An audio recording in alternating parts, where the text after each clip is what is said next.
Welcome to this presentation on science laboratory rules and safety.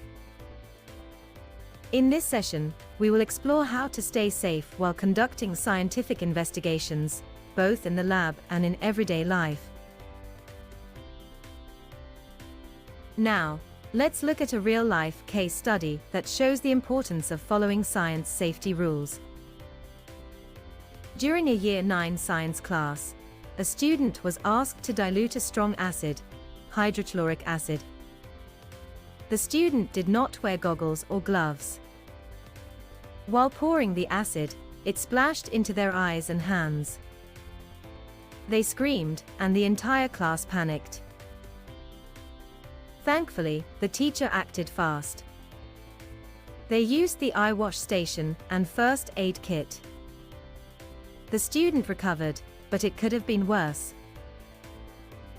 This story teaches us 3 big lessons. Wear your safety gear, follow all instructions, and know what to do in an emergency. Science rules and safety refer to a set of guidelines and precautions that must be followed during any scientific experiment or practical. They help ensure the safety of everyone involved and protect our environment and tools. Why do we follow science safety rules? They help prevent injuries, protect everyone, ensure our experiments go well, and keep the equipment and environment safe. Let's take a look at the rules individually and their importance. General Lab Rule 1. Always listen carefully to your teacher's instructions before starting any experiment. This helps prevent confusion and ensures the activity is done correctly and safely. Rule 2. Never eat or drink in the lab. Even if the experiment looks clean, invisible chemical residues can contaminate food and be very dangerous. Rule 3. Always wear proper safety gear like goggles, gloves, and lab coats.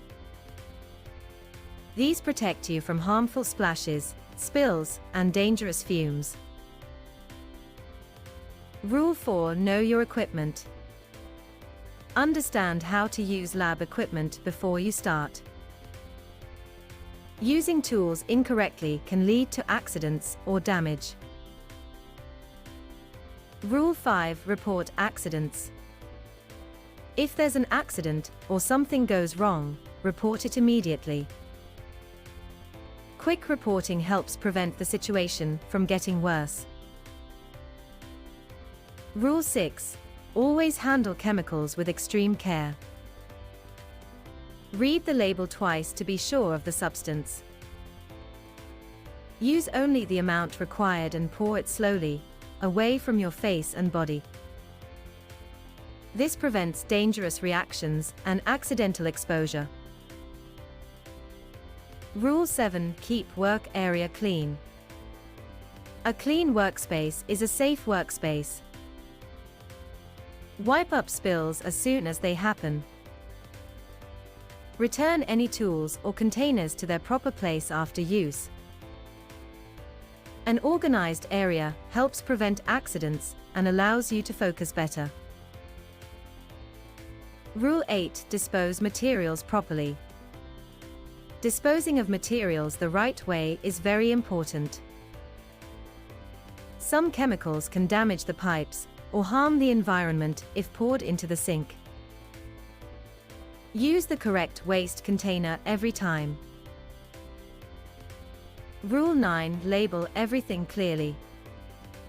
Always label your materials clearly. Write the name of the substance and its concentration on the container. If it's dangerous, add a hazard warning symbol. This prevents confusion and protects everyone in the lab. Rule 10. Do not work alone. Never perform experiments alone. There should always be a teacher or lab partner nearby. If something goes wrong, having someone there can make the difference between danger and safety. Let's look at some important safety equipment. Goggles protect your eyes. Lab coats protect your body and clothing. Gloves shield your hands. Other tools include the fire blanket, the first aid kit, and the eye wash station. A fume hood removes harmful gases from the air to protect your lungs. Now it's time to test your knowledge with some evaluation questions. Question 1. What is the main reason for wearing safety goggles in the lab? Option A, to look cool. Option B, to avoid smelling chemicals.